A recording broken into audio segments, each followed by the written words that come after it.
I don't know about you guys, but I only have broadband at home. And 2017 was a very interesting year. You know, cable lost about 3 million subs. And funny enough, broadcast gained 1 million. 1 million subs more. There are 1 million more people watching broadcast TV without paying for it, right? And you know, according to our sources, about 30% of cable operators' customers, they don't have TV anymore. They didn't cut the cord, they're just not watching cable anymore. They do have a broadband connection. And there are about 3,000 to 5,000 cable operators in the US, people that have 3,000 subs up to 200,000 subs. It's an interesting market. And what's another curious fact is that 20% of those people are within broadcast range. So they could just get a rabbit ear, put it on their roof, and they're going to watch ABC, NBC, CBS, Fox for free and in digital quality. Now, I just attended BCAP, which is the Broadband and Cable Association of Pennsylvania. I was a professor there from Carnegie Mellon University, and he believed that the role for cable is no longer to offer television. It's just for cable to provide a dumb pipe.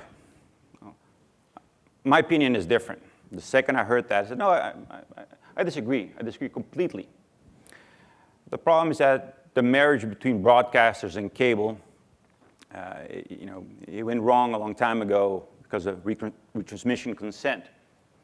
A cable operator has to pay about $7 per month to get the off-air, something that most of us get for free. Remember back in the day, as the union, we gave the spectrum, and in return, we're supposed to get broadcast TV. Everybody should have a right to broadcast TV, right? But that's not really what's happening. Here you see what's happening to cable subs, TV cable subs. And we just did a regression, and we estimate that in a conservative scenario, within the next 5 years, it's going to be a loss of 6 million cable subs. This is a breakdown per cable company, how many they lost. Interesting enough, OTT services are scaling. They're actually becoming big now. But they're all these familiar names: HBO, 5 million subs, Sling TV, 2.2 million. Dish did lose a lot of subs, though, for their traditional satellite business. And there are new OTT services on the rise, coming up very soon: CBS Sports, ESPN+. And it's funny because people used to watch those, they still watch these services on cable, but less and less so, right? And so if you're that cable company there, you see these people use your bandwidth, they're going over your network, you're an ISP, but you're not making any money anymore on ESPN, the company that you actually helped launch, right? And so this is where we come in.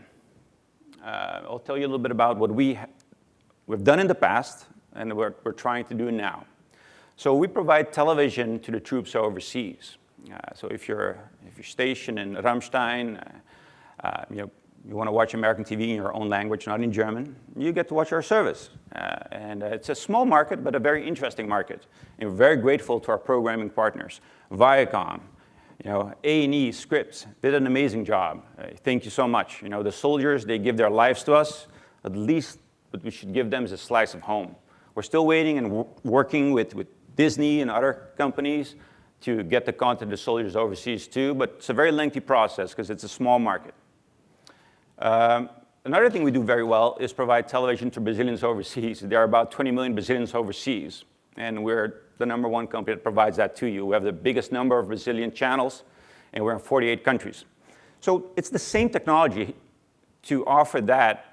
OTT, it really has no boundaries. The boundaries are limited by the content licenses that you have. So we're pivoting this, and we're trying to work together with the cable operator and work together with the broadcaster and bring back that marriage. And give an alternative.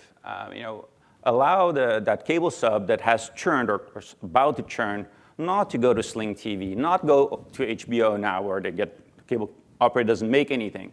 Instead, what we're trying to do is to give an opportunity for that cable operator to still monetize video, but not deal with all the hassles, right? So we do the billing, we do the support, we provide the set-top box. And we'll be demoing on in booth 131. We have a device that actually you can put use a rabbit ear and OTT cable channels, live linear, and it merges in the same EPG. So a cable operator operating as an ISP can actually offer a cable product with live linear without paying retransmission, right? Because it's off air, literally off the guy's roof. It's not for everybody. It's just for that customer that does not want to have the premium service or even the basic service. That customer that the cable operator is making no money on and the broadcaster is making almost no money on. That's what that is for. What do we do well? Well, we use multi-CDN in many countries. Everything is DRM'd. We take security very serious. And we offer TVOD. We have all the latest movies. They're too new to be on Netflix, and they're $1 cheaper than iTunes often. So a lot of cable operators, especially rural cable operators, they no longer they don't want to deal with installing a Ubiquity system anymore. Their customers are watching things on iTunes and Netflix. So we'll do it for them. We'll deal with all that content, all those complex licenses. And we're trying to partner with small cable operators to offer a package of live linear channels, hundreds of movies on demand. We have a network DVR and this cool box, or this two-box combination that you can see tomorrow, if we can get any signals in the building. I have to give this carders an opportunity to go back and still, pay for video through the cable operator. I think it's a great opportunity because, these communities, they know the cable provider, and I think there's an advantage there. Also, if you look at Air TV, what Dish does, they send you a box and you have to install it yourself, right? With the help of the cable operator, we can actually get these people a good signal. Zero cost to maintain for the cable operator.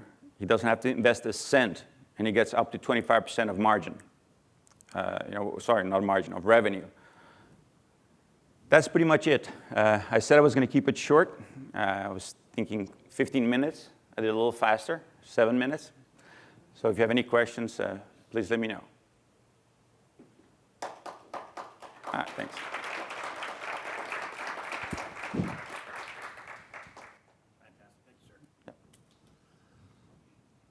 All right, so usually this conference would end with Dan Rayburn standing up here giving you an amazing presentation on CDN pricing.